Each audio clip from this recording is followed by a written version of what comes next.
안녕하세요. 소개받은 이보연이라고 합니다. 네, 말씀드린 것처럼 이제 로봇도 아픔을 느낄까라는 주제로 강연을 준비했습니다. 아니라고 하신 분들도 계시고 네라고 하신 분들도 계신데 오늘 강연을 통해서 이제 답을 얻어가실 수 있으면 좋을 것 같습니다. 우리가 세상을 느끼는 방법은 눈으로 지금 보고 있죠. 보고 귀로 듣고 있고 또 코로 냄새도 맡고 혀로 맛도 보고 피부로 이렇게 감각을 느낍니다. 이렇게 피부로 감각을 느끼는 것을 촉감이라고 하는데요. 우리가 옆 친구를 이렇게 만질 때 느껴지죠. 그리고 바늘로 콕 찌를 때도 느낌이 옵니다. 그리고 이제 차가운 물을 만질 때도 으스스한 느낌도 들고, 그리고 따스한 햇살을 받아들일 때 포근한 느낌도 드는데, 이런 것들이 다 촉감을 통해서 세상을 느끼는 건데요. 그러면 우리의 피부가 왜 이렇게 촉감을 느낄 수 있을까요? 그 이유가 바로 요건 질문이 아니에요. 피부 속에는 촉각 수용체라고 불리우는 다양한 감각 센서들이 있습니다. 여기 보시는 것처럼 온도를 느끼는 온도 센서, 그리고 우리가 가벼운 터치를 느끼고 진동감을 느끼는 진동 센서, 그리고 아픔을 느끼는 통각 센서, 그리고 깊은 압력 혹은 꼬집음, 늘어남 이런 거를 느끼는 압력 센서까지 다양한 센서들이 존재하기 때문에 우리가 느끼는데요. 그럼 피부 속에 센서가 있는 건 알겠어요. 우리가 이게 어떤 감각이다라고 느끼기 위해서는 뇌에서 판단을 하는데, 그럼 이 피부에서 감각 수용체로 느낀 자극을 뇌까지 전달을 할 때 전달하는 통로가 혹시 뭘까요? 이게 질문입니다. 네. 신경 좀 비슷한데 좀 더 네. 모세혈관 또 네 뒤에 맨 뒤에 혈관 요 앞에 동맥 중추신경 안 나오나? 신경계 비슷합니다. 뇌로 보내는 통로예요. 전달 보내는 통로. 신경세포 비슷한. 네. 하세요.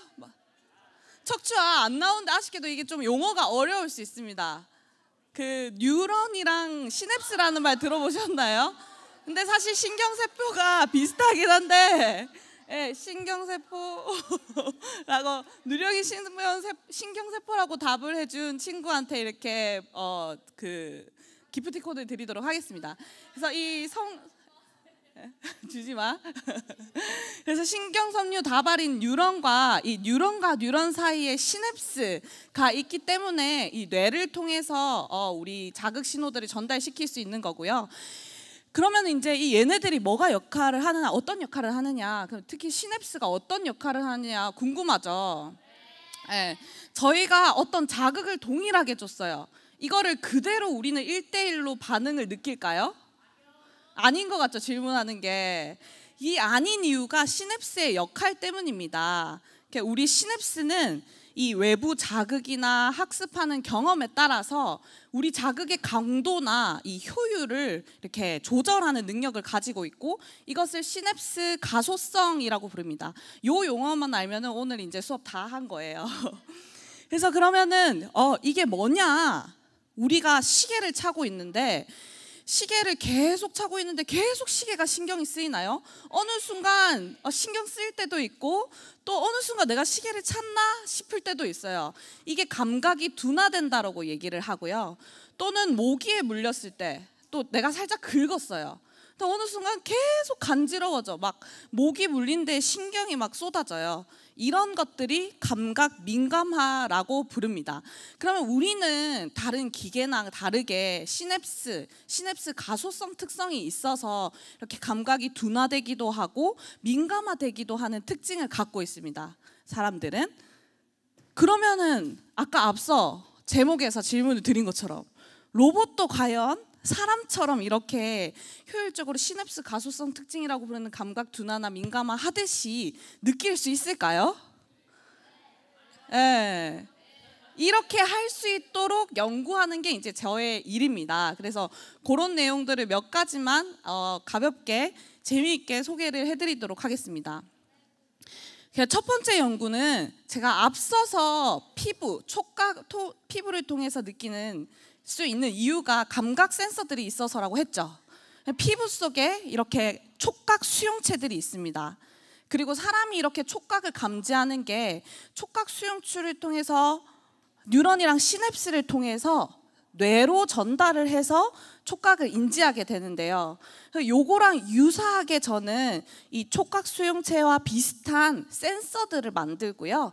그리고 센서가 이제 뇌의 역할을 하는, 뇌라고 하면은 PC 같이 그런 그 신호를 처리할 수 있는 그 곳으로 신호를 보내야 되는데, 그 신호 PC가 이해할 수 있는 언어로 보내야 돼요. 센서에서 만들어진 그 신호를 PC가 이해할 수 있는 언어로 보내는 신호 처리 회로를 개발을 했고, 그리고 이 신호를 처리를 해서 PC를 통해서 우리가 AI를 적용하기도 하고 시각화를 해서 우리가 판단하기도 하는 이 시스템을 만들었습니다. 그러면 이제 여기에 피부, 아까 앞서서 뭔가 압력을 누르는 센서도 있었고 피부 속에는 진동 센서도 있었죠. 이런 것처럼 4가지의 인공적인 촉각 센서를 만들었어요. 온도 센서, 진동 센서, 이렇게 늘어남도 감지하고 깊은 압력도 누르는 그런 인공 촉각 센서를 만들었고요. 좀 여기에는 어려워 보이긴 한데, 제가 뭐냐면은 센서에서 들어오는 그 자극 신호들을 PC 너가 아는 디지털 신호로 하나로 바꿔줘 라고 할 수 있는 이렇게 조절하는 회로를 디자인을 해서 만들었습니다. 그러면 이걸로 어떻게 했느냐? 이렇게 로봇 손가락이거든요. 이거는 저희 기계연구원에서 만든 로봇 손가락인데, 그 위에다가 붙여서 여러 가지 다양한 재질을 만지면서 이게 무슨 재질인지를 구분하는, 이게 유리처럼 매끈한지 아니면 고무처럼 이렇게 약간 좀 마찰감이 있는지를 구분하는 이런 시스템을 만들었고요. 또 하나는 우리가 이거를 볼 수 있게끔, 신호가 잘 나오는구나 라는 것을 판단할 수 있는 시각화 모듈도 개발을 했습니다. 그러면은 이거는 이제 촉각 수용체를 개발을 했고요. 아까 제가 시냅스 얘기를 했죠. 예. 그러면 이제 센서랑 시냅스도 이제 같이 통합을 해서 만들었습니다. 그럼 왜 시냅스가 필요하냐 하면은, 이제 센서만 만들었고 PC에서 이제 신호만 보냈으면은 우리가 마치 1대1 대응 그대로 반응을 받는 그런 것처럼 그 동작을 하게 돼요. 그래서 이 의미가 뭐냐? 그러면 우리가 그 신호를 받아와서 사람처럼 똑똑하게 만들려면은 열심히 프로그래밍을 해서 뭔가 이렇게 다양한 조건들을 막 만들어야 돼요. 그 말은 연산 처리도 복잡하고 효율이 떨어집니다. 그런데 이런 사람과 유사한 기능을 보유한 시냅스 소자를 통합하게 되면요, 반응 속도도 엄청 빨라져요. 우리가 로봇을 움직이게 하려고 하는데 자극을 이렇게 로봇을 때렸어요. 근데 한참 뒤에 반응하면 그 로봇을 쓸 수 있겠어요? 우리가 이렇게 소통을 하려면 사람처럼 즉각 반응이 나와야 되죠. 그러기 위해서 속도가 빠른 것도 중요하고, 그리고 이제 얘네들이 많은 그 신호들을 처리하기 위해서 우리 사람은 사람처럼 생체 에너지 효율을 가지는 그런 에너지도 굉장히 그 효과적으로 볼 수 있습니다. 그럼 이게 무슨 말이냐 헷갈리시죠? 아니요? 안 헷갈려요?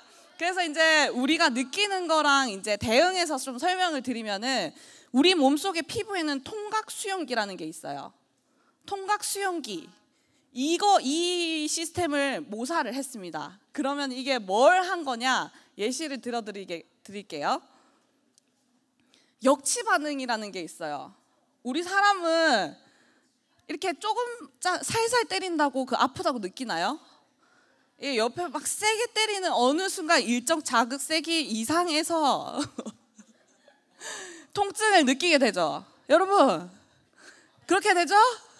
네. 그래서 이 그래프를 보시면은 점점 이 그래프의 크기가 어느 순간부터 갑자기 커지죠. 이거의 의미가 뭐냐? 일정 세기 이상 들어왔을 때 아픔을 느낀다. 이거를 기계에 넣었어요. 그렇기 때문에 이제 로봇도 사람처럼 아픔을 느낄 수 있다라는 것을 알 수 있습니다. 다음으로는 이거는 뭘까요? 뭐라고 쓰여 있어요? 감각 완화라고 되어 있죠. 이게 뭐냐? 우리가 세게 때리고 살살 때렸어. 그 똑같은 자리를 또 때렸어. 그럼 어때요? 아프죠. 원래는 이게 아픔을 느끼지 않을 감각인데도 센 자극이 온 다음에 때리면 아파요. 근데 이 아픔이 좀 사라지고 난 뒤에 때리면은 그냥 뭐 적당한 감각으로 느껴지죠? 그게 요 감각 완화의 의미입니다. 그래서 이런 감각 완화의 특징도 로봇이 갖고 있습니다. 오, 와, 네. 마지막으로 시간적 누적이라고 되어 있죠? 다 같이 뭐라고요? 네, 이게 뭐냐면은 같은 자리를 막 계속 때려. 같은 자리를 막 계속 때려요. 친구 때리면 안 되고. 네. 같은 자리를 계속 때리면 똑같은 자극색인데도 어느 순간 또 그게 아프게 느껴집니다. 이게 시간적 경험에 따라서 이 자극이 쌓였기 때문에 그런데요. 이 그래프에서도 같은 자극의 세기를 똑같이 준 거예요. 짧은 시간 내에. 친구 때리면 안 돼요. 이제 더 이상 때리라고 얘기한 건 아니고요. 이게 반복적으로 이렇게 이렇게 자극을 줬었을 때 어느 순간 더 아파지죠. 지금 느꼈죠? 그게 바로 이제 시간적 누적입니다. 이런 다양한 사람이 직접적으로 느끼고 있는 기능들을 기계와 로봇에 부여했다라고 생각을 해주시면 될 것 같습니다. 재밌죠? 네. 요거 뭔지 아시나요? 로봇 어디서 나온 거? 테슬라에서 23년도 12월에 발표한 옵티머스 제너레이션 2인데요.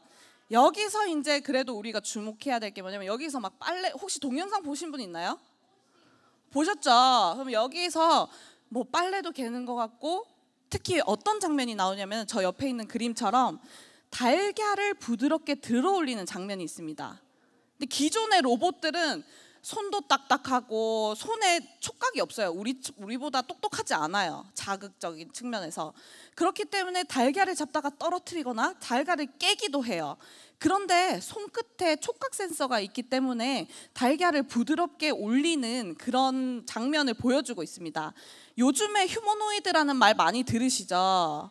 이 휴머노이드가 지금은 빠르게 뛰고 더 막 날아가고 막 달리고 날아가는 건 아니지만 달리고 뛰고 이런 기능을 하는데 집중이 되어 있지만은 결국 우리들과 공존을 하려면은 이렇게 상호작용을 할 수 있는 피부 감각이 꼭 필요해요. 그래서 저는 이렇게 사람처럼 섬세하고 똑똑하게 느끼는 로봇 피부를 향해서 연구를 열심히 할 거고요.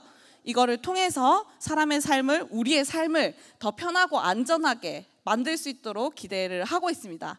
이상 발표를 마치도록 하겠습니다.